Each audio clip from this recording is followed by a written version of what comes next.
Jagat lelembut, kanthi irah-irahan, bersekutu dengan siluman ular.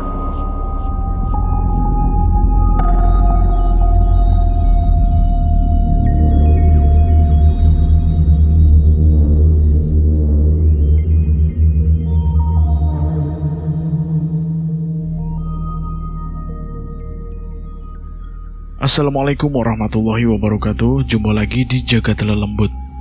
Tentunya masih bersama saya Bobby yang akan menceritakan kisah horor dan kisah mistis. Apa kabar teman-teman semua? Semoga kalian dalam keadaan sehat selalu, panjang umur, bahagia selalu, sukses selalu, dan selalu dimudahkan segala urusannya. Amin. Oke, buat teman-teman yang baru bergabung di channel ini, silahkan klik dulu tombol subscribe dan tombol loncengnya agar kalian tidak ketinggalan cerita terbaru dari kami. Pada kesempatan kali ini, saya akan menceritakan kisah horor dan kisah mistis yang berjudul 7 Hari Setelah Ibu Meninggal. Kisah ini merupakan sebuah pengadaptasian sosial terkait sebuah kejadian yang terbilang aneh, namun sangat mengerikan. Dan tidak usah lama-lama, kita langsung saja ke ceritanya. Jagat lelembut, kanthi irah-irahan, bersekutu dengan siluman ular.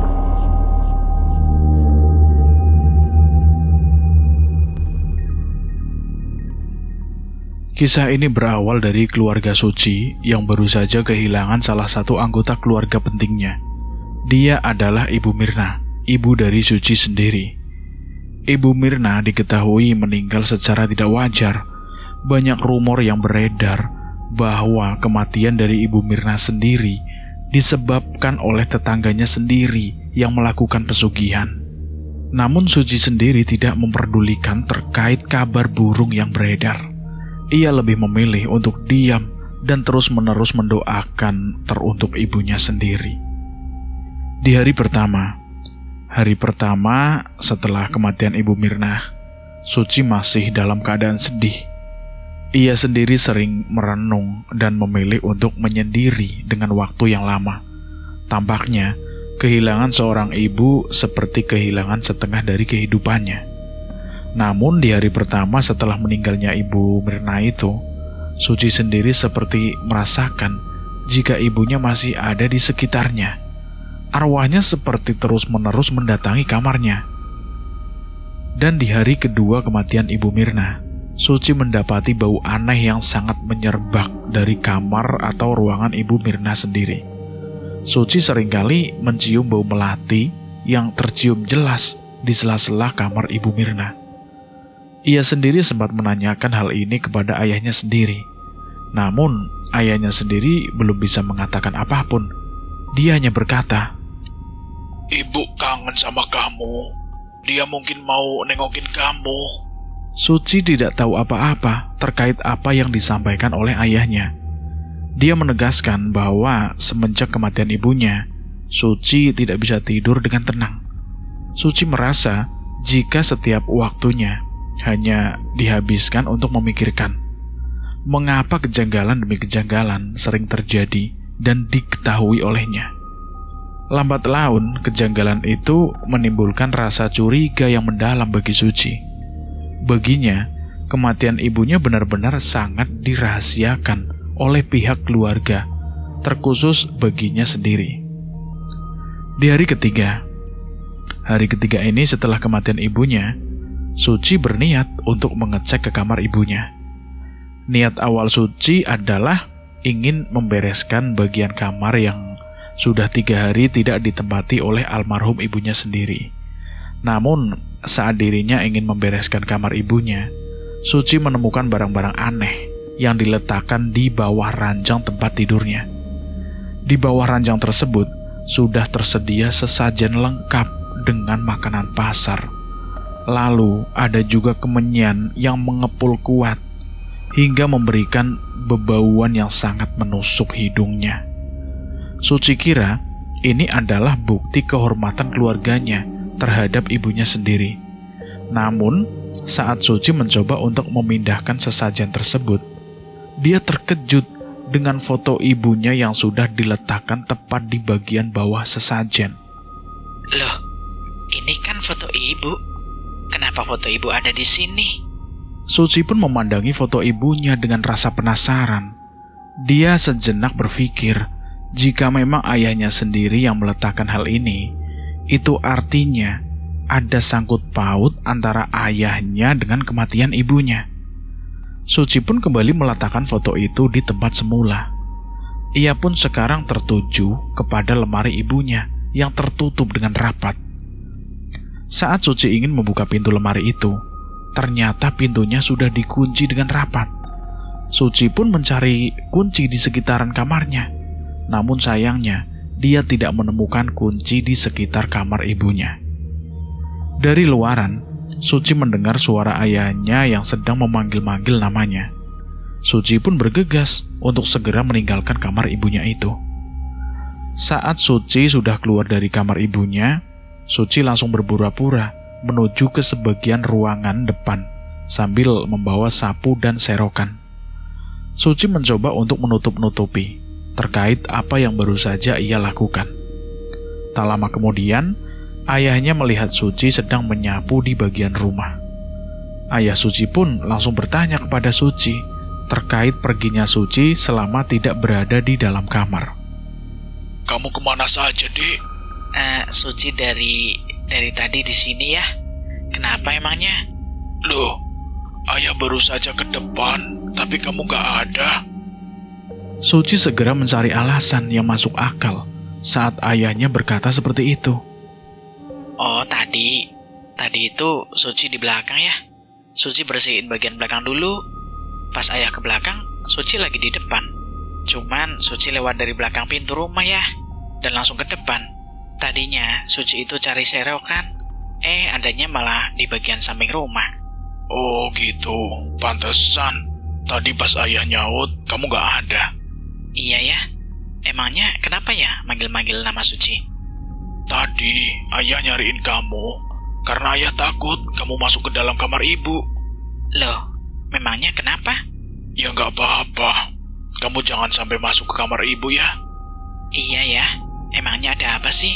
Gak apa-apa, takut ada sesuatu yang ganggu kamu. Emangnya ada apa sih ya? Setan? Pokoknya jangan masuk aja, soalnya itu harus dikosongin selama 1 minggu. Loh, kok dikosongin? Kalau dikosongin siapa yang nempatin? Ayah yang mau nempatin?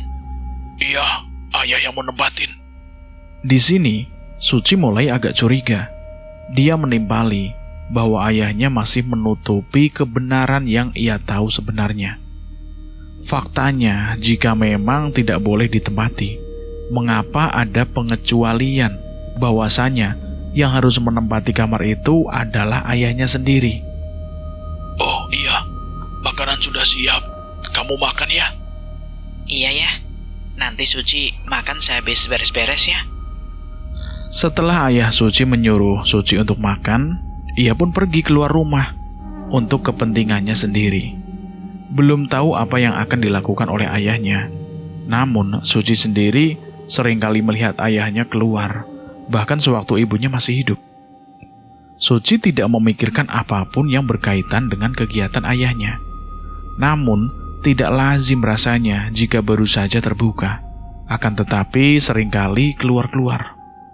Padahal, ayah Suci sendiri bekerja sebagai petani. Dan teruntuk hal-hal yang berkaitan dengan petani, semestinya dilakukan di waktu pagi-pagi. Namun saat itu, ayah Suci mengenakan pakaian lengkap seperti ingin menemui seseorang. Sepertinya, ayah dari Suci memang benar-benar memiliki sebuah rahasia yang memang semuanya masih berkaitan dengan ibu dari Suci sendiri. Malam harinya, saat dimana Suci ingin menuju ke kamar mandi, ia melewati kamar ibunya. Kebetulan, Suci mendengar suara aneh yang berasal dari kamar ibunya. Suaranya seperti desahan seorang laki-laki yang sedang melakukan hubungan intim kepada seorang wanita. Suci pun langsung menangkap suara itu. Sepertinya, suara itu adalah suara dari ayahnya sendiri. Suci mulai curiga di sini. Apa jangan-jangan ayahnya sedang bermain-main terhadap wanita lain? Ia pun mengintip lewat lubang gagang pintu kamar ibunya itu. Saat Suci sedang mengintip, dia melihat ayahnya sedang menciumi seorang wanita yang sangat cantik. Namun, ada sesuatu yang aneh. Suci melihat dengan kedua matanya sendiri jika ayahnya sedang dililit oleh seekor ular yang sangat besar.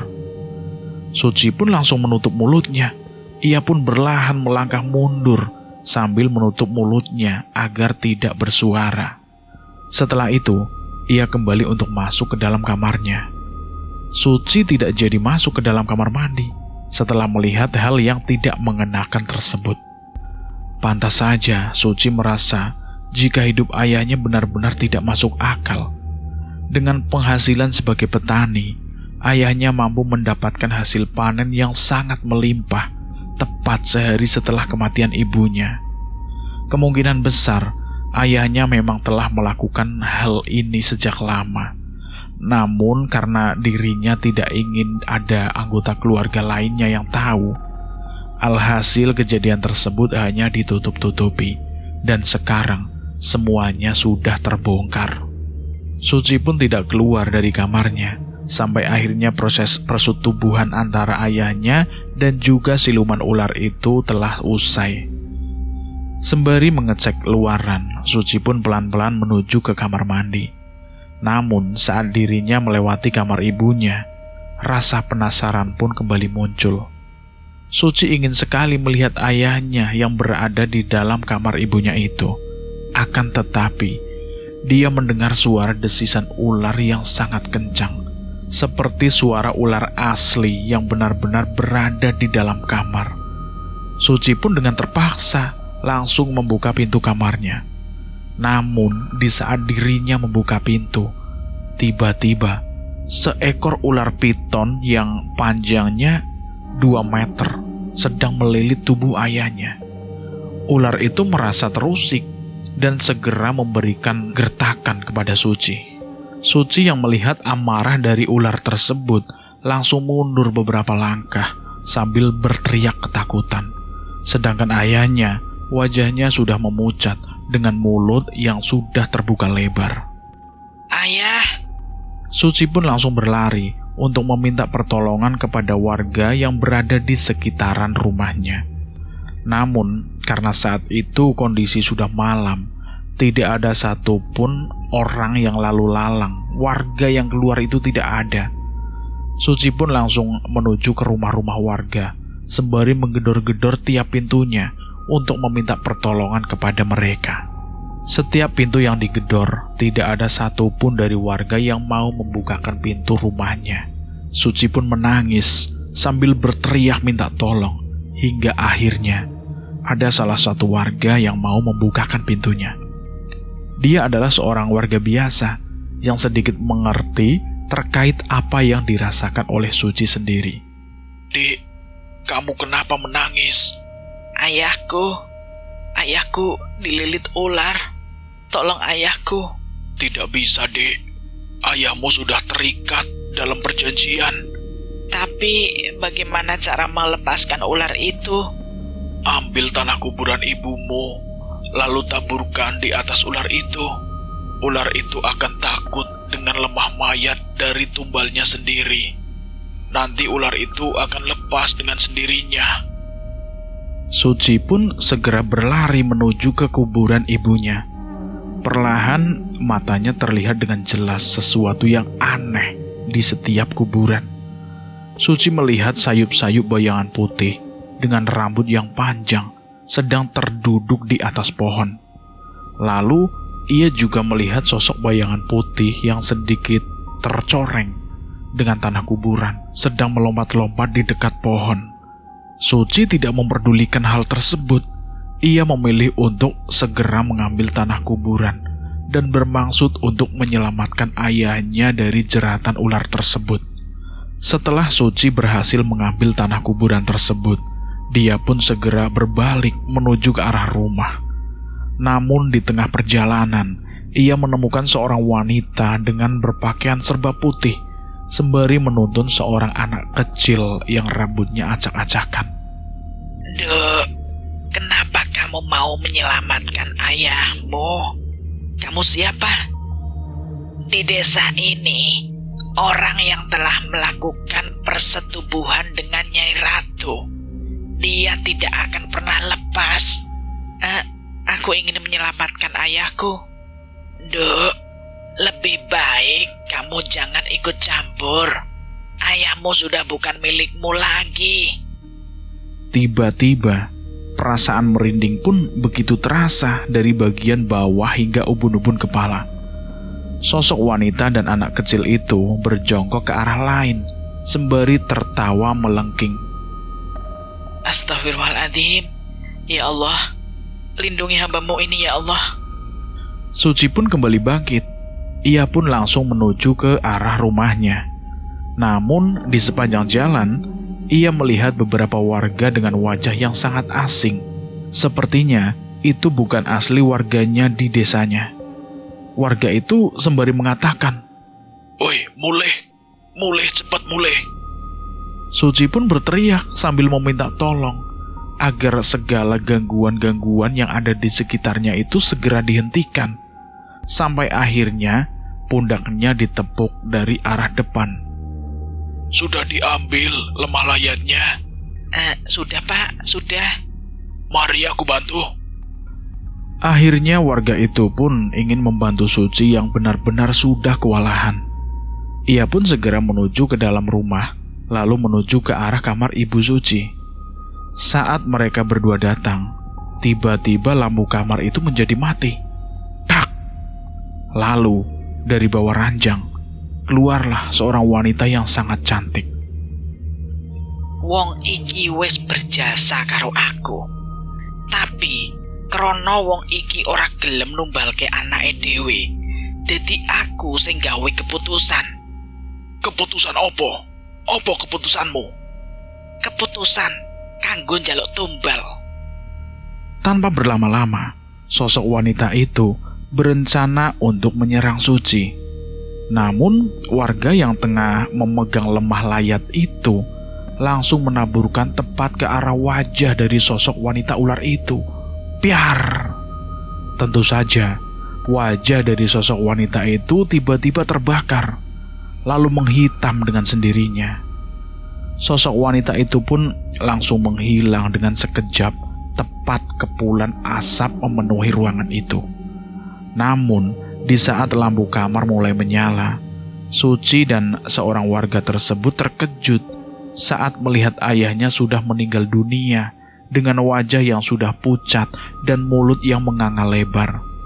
Lalu, muncul juga bau busuk dari alat kelaminnya, yang ternyata alat kelaminnya itu dari ayah Suci sendiri telah dijadikan wadah untuk meneruskan bibit-bibit baru dari siluman ular tersebut. Suci menangis sejadi-jadinya. Ia baru menyadari bahwa ayahnya telah melakukan persekutuan dengan siluman ular tersebut.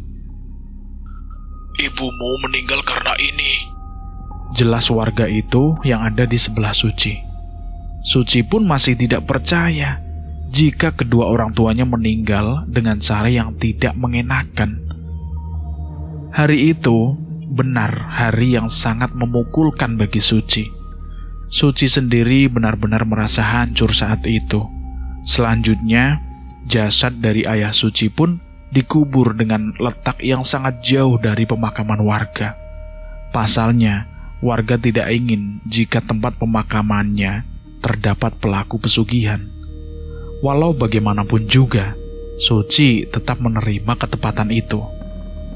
Ia menerima dengan lapang dada bahwa ayahnya adalah pelaku pesugihan dan ibunya adalah korban pesugihan dari ayahnya sendiri. Dan cerita singkat ini selesai sampai di sini. Bagaimana menurut teman-teman tentang cerita ini? Silahkan tulis di kolom komentar. Dan buat teman-teman yang baru bergabung di channel ini, silahkan klik tombol subscribe dan tombol loncengnya, agar kalian tidak ketinggalan cerita menarik lainnya, cerita-cerita horor dan cerita mistis dari kami. Dan saya mohon maaf jika ada kesalahan kata. Saya pamit undur diri. Akhir kata, Wassalamualaikum warahmatullahi wabarakatuh. Jagat lelembut.